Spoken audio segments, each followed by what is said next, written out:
Hello mom, hello everyone. My name is Fadila Yulisha. My topic is about syllabus chapter 8.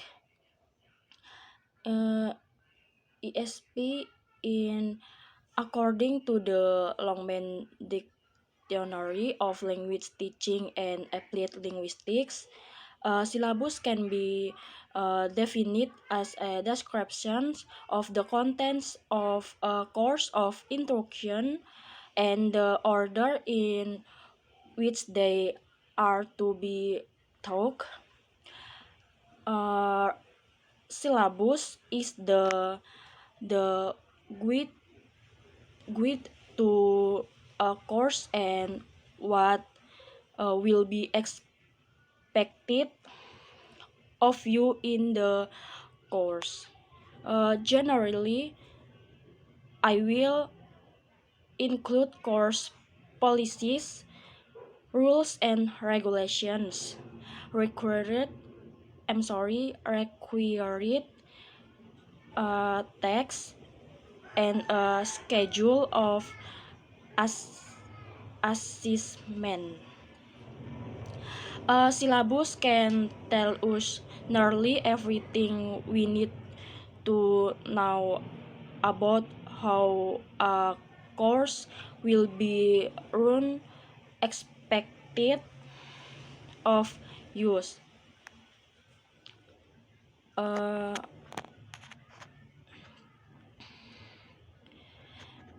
Jadi di sini menurut Longman Dictionary of Language Teaching and Applied Linguistics, syllabus dapat didefinisikan sebagai deskripsi isi kursus instruksi dan urutan pengajarannya.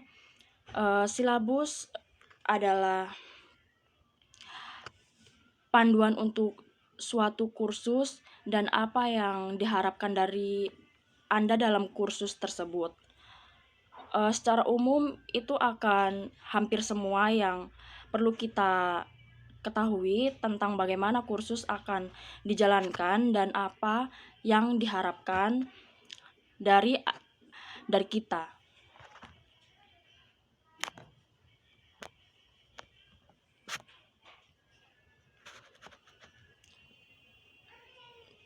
There are several syllabus different by its function. Number 1, the evaluation syllabus.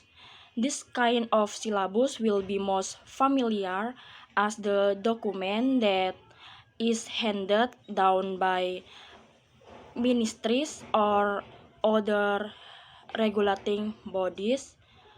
Success or failure will be evaluated.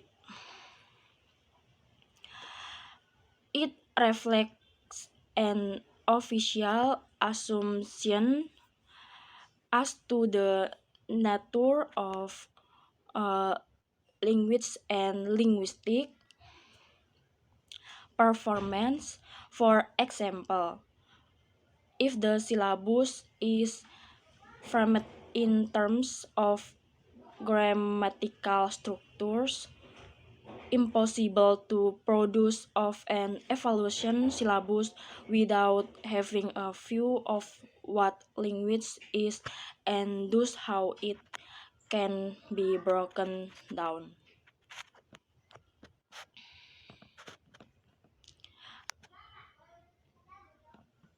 Baik, silabus memiliki beberapa fungsi, yaitu yang pertama ada silabus evaluasi. Silabus semacam ini akan paling dikenal sebagai dokumen yang diturunkan oleh kementerian atau lainnya badan pengatur. Ini menyatakan apa yang akan diketahui oleh pembelajar yang sukses pada akhir kursus. Akibatnya itu mencangkup dasar di mana keberhasilan atau kegiatan akan dievaluasi. Ini mencerminkan asumsi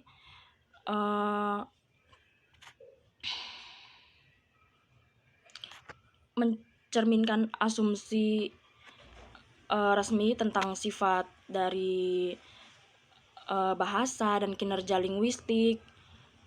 Misalnya, jika silabus dibingkai dalam struktur statistik, gramatikal, ini mencerminkan pandangan bahwa mengetahui bahasa terdiri dari mengetahui struktur konstituen.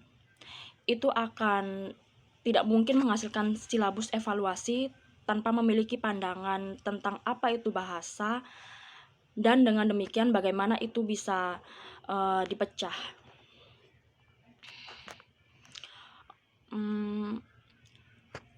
Number 1, the organizational syllabus. This syllabus states the order in which it is to be learned.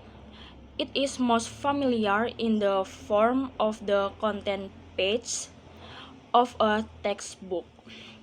The organizational syllabus differs from the evaluation syllabus in that it carries assumption about the nature of learning as well as language science.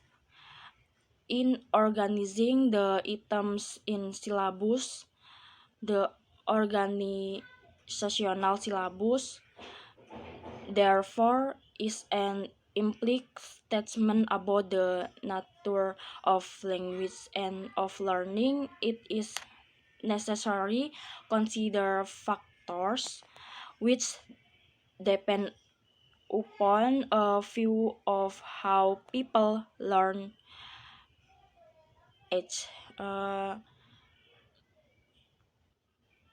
The first, what is more easily learned.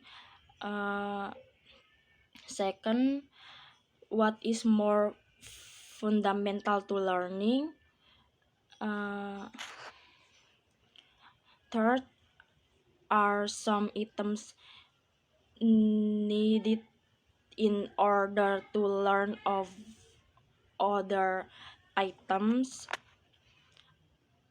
The fourth, what is more useful in the classroom.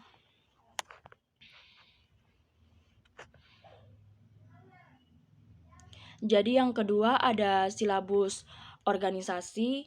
Silabus ini menyatakan urutan yang harus dipelajari. Ini paling akrab dalam bentuk halaman, konten buku teks.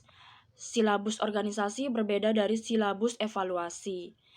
Silabus yang sebelumnya saya jelaskan tadi karena membawa asumsi tentang sifat pembelajaran serta bahasa. Karena dalam mengatur item dan silabus organisasi oleh karena itu adalah pernyataan implis tentang sifat bahasa dan pembelajaran. Perlu dipertimbangkan faktor yang bergantung pada pandangan tentang bagaimana orang belajar. Misalnya, yang pertama, apa yang lebih mudah dipelajari. Dan yang nomor 2, apa yang lebih mendasar untuk belajar. Dan yang ketiga, apakah beberapa item perlu untuk mempelajari item lain. Dan yang keempat, yang terakhir ada apa yang lebih berguna di kelas.